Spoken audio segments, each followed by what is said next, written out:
Okay, it's time to dive into the book. Chapter 1 deals with information technology and society. Information technology refers to devices that collect, store, manipulate, and exchange data.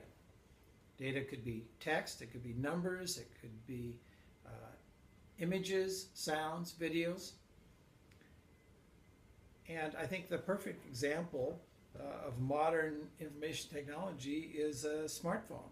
So here's my official Seattle University smartphone, and obviously it has the ability to exchange information, right? It's connected to the cell phone network, it can be connected to Wi-Fi, the internet.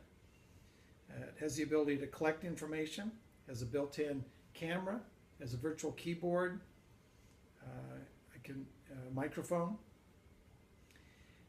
plenty of storage, gigabytes of storage, and so and also the ability to do calculations. So this is really a great example of modern information technology, where we're talking about computers, networking, and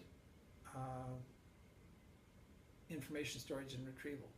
And so that's how the chapter is divided. There's a history of computing, a history of networking, history of information storage and retrieval. So how do I do all that in 35 pages? And the reality is I have to be very selective.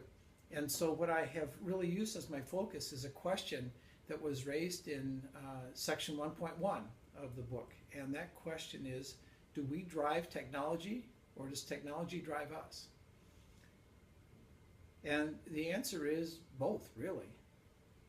Because we drive technology in the sense that technology arises out of social conditions. So something can happen in society, and there's a need for or a desire for a new device, and the device gets invented. But then technology drives us in the sense that once we choose to adopt a new technology, it can change how we relate to each other. So here's a very simple example. I have an app on my smartphone. It's called One Bus Away, and I can consult this app to find out when I need to get to Broadway and Madison to catch the number 12 bus heading downtown.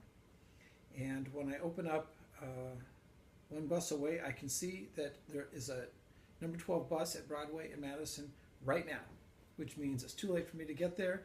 The next one doesn't show up for 27 minutes. So there's no sense me going out to the corner right now and waiting for the bus. I'll wait until it's about 5 minutes away, and then I can get out there. So that's very convenient. It means I can be more efficient. But then how does that change how I relate to other people? Because now I'm not hanging around bus stops chit-chatting with people anymore. So that's a very trivial example. There are more meaningful examples in chapter 1.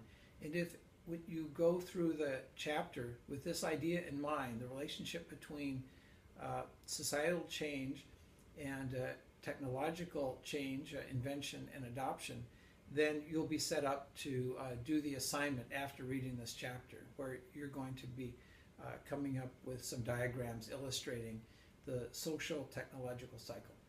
So with that in mind, jump into the chapter. I hope you enjoy it, and I'll be back to introduce chapter 2 for you.